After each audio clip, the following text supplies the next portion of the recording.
توبګار شي، الله ته وجاړي، الله ته سر په سجده کیدي، پیمانه شي د خپل ګریبان ونیسي چې زه مجرم یم، یا الله ما معاف کړي. خلکو ته مو وایي زه مجرم یم، زه ګناهګار یم، زه داسې یم. خلکو ته مو وایي، الله ته ووایه. په تیاره کې د خپل ګریبان ونیسه، په تیاره کې الله ته آهوزاري وکړه.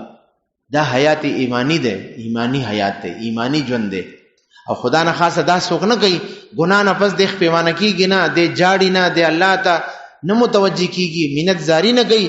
نو حضرت فرمایي دا ژوندی دی، خو څنګه حیوان ژوندی وي، څنګه چیلی ګډې ژوندی دي، غوایان ژوندی دي، میخې ژوندی دي، مارغان کارغان ژوندي دي. په دې مارغانو کارغانو ته مؤمن مسلمان ته ویلی شي. دې ته حیات ایمانی حاصل نه دی، حیات حیوانی ورته حاصل دی.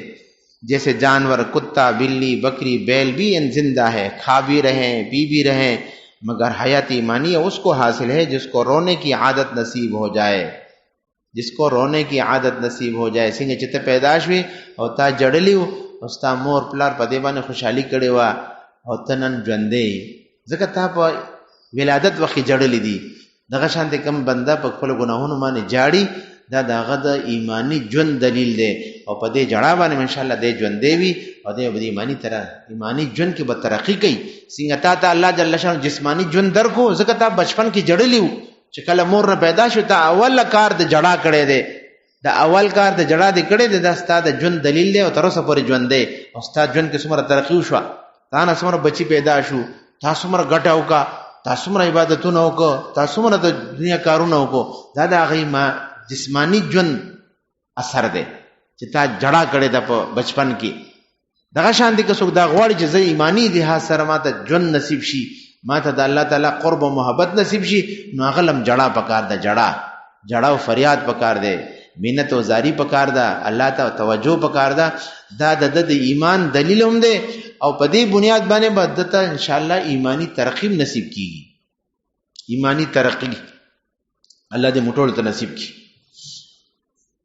حضرت فرمائی کہ جس کو رونے کی عادت نصیب ہو جائے اس کو حیات ایمانیہ حاصل ہو گئی، اور اگر رونا نہ آئے تو کم از کم رونے والوں کی شکل بنا لے.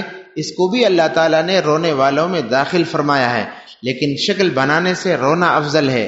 اِلَّمْ تَبْكُوا فَتَبَاكَوْا، اگر رونا نہ آئے، رو نہ سکو، فتباکو تو رونے والوں کی شکل ہی بنا لو.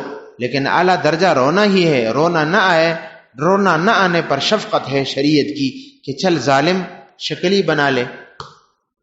اعلیٰ ظالم اصل شکل جوڑ کا اللہ نے نعمتونه وصول کا، د مغفرت نعمت وصول کا، جڑا نہ درځي ظالمه د جڑا شکل جوړ کا، دی باندې بیڑا پار کیږي، د عاجزه د شکل باندې بیڑا پار کیږي. اسانه سودا ده کنه ده. سو کوئی چې ولایت مشکل ده، سو کوئی چې مغفرت مشکل ده، سو کوئی جنت مشکل ده. جنت خو ډیر آسان دی، ډیر ارزان دی. بس طلب صادق پکا دے، دې زړه کې طلب وی، صداقت وی او طلب وی، جنت ډیر آسان دی. 2 قدمه کې جنت دی. بی دا مشکل نه ده، جڑا شکل جوړ کی یاره.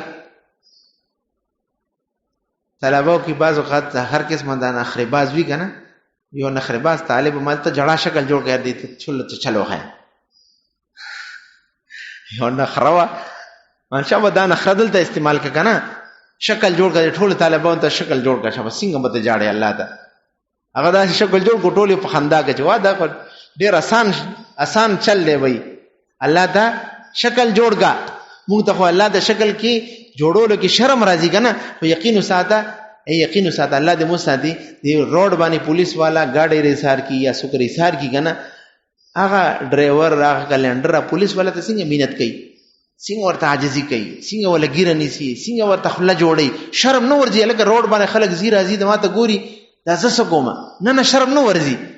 پولیس والا 4-5 سکل پولیس سپاہی کنه، هغه ته څنګه مینت کوي، څنګه مینت زاری کوي، څنګه اماده کوي، څنګه خپل عاجزي بیانوي. وړه بچی مې دی ګوره کینو ساده لشل روپیا مې نه دي ګټلي، دا تالم زر درکم نو زه به څه کور ته وړم، ښځه به مې کور پرې نه دي.